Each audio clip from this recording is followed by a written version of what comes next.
വാഹം പൊട്ടിയൊലിച്ചു.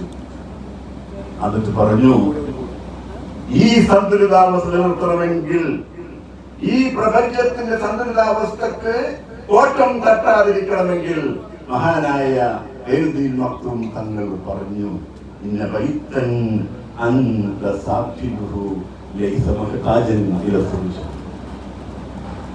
എന്റെ കൂട്ടുകാർ മനസ്സിലാക്കണം, ലോകം ഒടാനക്കോടി ചെലവഴിച്ചുകൊണ്ട് നടത്തുന്ന പരീക്ഷണങ്ങളെ വായിക്കുമ്പോൾ തോന്നിയ മനസ്സിന്റെ വേദനയാണ് ഞാൻ നമ്മോട് തുറന്നു വെച്ചത്. തുതിച്ചു പോകുന്നു ഒരു ലോകത്തോട് വിളംബരം ചെയ്യാൻ. അതിനൊരു വേദി ഒരുക്കുന്നതിൽ ഹാജിയെ ഞാൻ നന്ദി രേഖപ്പെടുത്തുകയാണ്. ക്ഷണിച്ചു വ്യക്തിയാണ് എന്നോട് പറഞ്ഞു, അതെന്താ സംസാരിക്കുന്നത്, ഇതെനിക്ക് അറിയുള്ളൂ, കാരണം ഇതിന്റെ മനസ്സിന്റെ ഒരു വൃക്ഷം നിങ്ങളോട് പങ്കുവെച്ചതാണ്. പിന്നെ വൈത്തൻ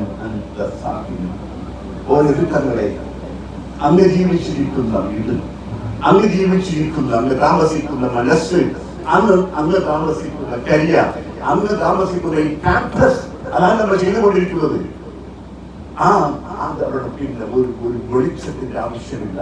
ഇപ്രാവശ്യം ഞാൻ കേരളത്തിൽ ഒരു മൗലൂദ് സദസ്സിൽ പങ്കെടുത്തു.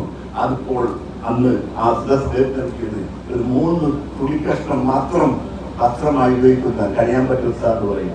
ഒരു മുണ്ട് ഉടുക്കാനും, ഒരു മുണ്ട് പുതക്കാനും, ഒരു മുണ്ട് തലയിടാനും. പറഞ്ഞു, 100 പ്രകീർണ സദസ്സാണ്. അവിടെ ഈ ആർട്ടിഫിഷ്യൽ ലൈറ്റ്സ് വേണ്ട, ലൈറ്റ് നമുക്ക് ഓഫ് ചെയ്യല്ലേ എന്ന് പറഞ്ഞിട്ട് ഇരുട്ടിലാണ് ഞങ്ങൾ മൗലൂദ് മൗലൂദ് ചെല്ലിയത്. എന്നിട്ട് മഹാൻ ഭക്തൻ തങ്ങൾ പറയാൻ, ഈ സന്തുലിതാവസ്ഥ തിരിച്ചു പിടിക്കണമെങ്കിൽ സജീവമായ ഇത്തരം ചർച്ചകൾ പിന്നെ അവിടെ കളിക്കില്ല, അവിടെ ഇരുട്ടുണ്ടാവുകയില്ല, അവിടെ സന്തുലിതാവസ്ഥ ഉണ്ടാകുകയില്ല. എന്നോട് കല്യാൺപറ്റ സാഹചര്യം പറഞ്ഞു, 10-25 വർഷക്കാലത്തോളം ഈ ന്യൂ ഇസ്ലാമിസ്റ്റുകളുടെ കൂടെ കൂടി വല്ലാതെ വഴിതെറ്റിപ്പോയ ഒരു പ്രൊഫസർ കേരളത്തിലുണ്ടായിരുന്നു.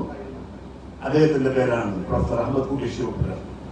അദ്ദേഹമാണ് കേരളക്കരയ്ക്ക് ആൻഡ് വിഷ്ണുവിന്റെ പ്രൊഫറ്റ് മുഹമ്മദ് സല്ലല്ലാഹു അലൈഹി വസല്ലം പുസ്തകം പരിചയപ്പെടുത്തിയതും. അദ്ദേഹം പറഞ്ഞു, എന്നോട് കഴിയാൻ പറ്റുന്ന സാർ പറയുന്നത്, അദ്ദേഹം പറഞ്ഞു, അഹമ്മദ് കുട്ടി ശിവപുരം PMK ഫൈസിയാണ് അദ്ദേഹത്തെ കൈപിടിച്ചുകൊണ്ട് ഇത്തരം ചിന്തയിലേക്ക് നയിച്ചത് എന്ന് എനിക്കറിയാൻ കഴിഞ്ഞു. അവിടേക്ക് കബറുള്ള മാമത്താര രണ്ടുപേരും ജീവിച്ചിട്ടില്ല, വിശാലമാക്കി കൊടുക്കുന്നു.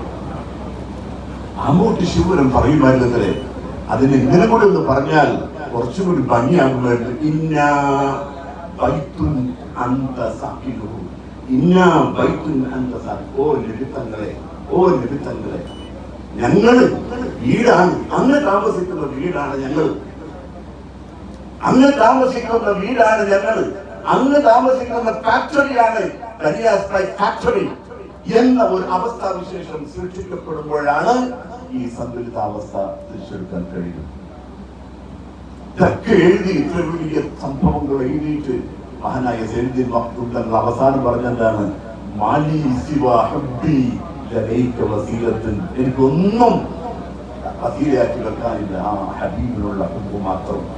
എന്റെ സുഹൃത്തുക്കളെ, ഇത് വീണ്ടും കിട്ടിയ അവസരമാണ്. എന്റെ മനസ്സിലെ വിമൃഷ്ടങ്ങൾ നിങ്ങളുമായി തുറന്നു വെച്ചതാണ്.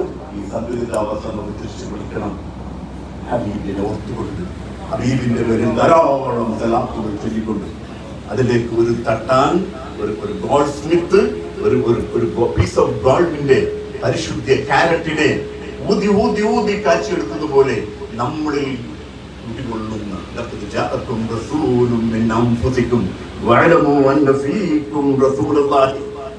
എന്തോ നമ്മളിൽ ഉണ്ട്.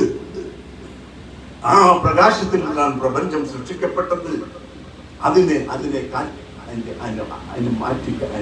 മാറ്റിക്കൂട്ടണമെങ്കിൽ, അതിനെ ഊതി മാറ്റിക്കൂട്ടണമെങ്കിൽ the process has to happen. That process of purification ആണ് إن الله وملائكته يصلون على النبي يا أيها الذين آمنوا صلوا عليه وسلموا تسليما. ഹബീബിന്റെ പേരിൽ ധാരാളം സലാത്തുകൾ വർദ്ധിപ്പിച്ചുകൊണ്ടിരിക്കുക. ആ പ്രോസസ്, ആ വെളിച്ചത്തെ ഊതി കത്തിക്കാൻ അത് സഹായിക്കും. അവിടെ സന്തുലിതാവസ്ഥ നഷ്ടപ്പെടുകയില്ല. അവിടെ ലോകത്തോട് തഥൈര്യം വിളിച്ചു പറയാൻ കഴിയും. ഓ ലോകമേ, നിങ്ങൾ അന്വേഷിക്കുന്ന ഈ പ്രകാശം മുഹമ്മദ് ഹഖീഖത്തുൽ മുഹമ്മദിയാണെന്ന് പറയുന്ന ഒരു കാലവും അധിക ദൂരമല്ല എന്ന് മാത്രം പറഞ്ഞുകൊണ്ട് എനിക്ക് ഈ അവസരം തന്നതിൽ അബ്ദുറഹ്മാൻ ഹാജിയെയും ആത്മാർത്ഥമായി നന്ദി പ്രകാശിച്ചുകൊണ്ട് അല്ലാഹു കബൂൽ ചെയ്താൽ ഹബീബിന്റെ മദ്ഹുകൾ പറഞ്ഞു തീർക്കുക സാധ്യമല്ല ഈ ഒരു വേദി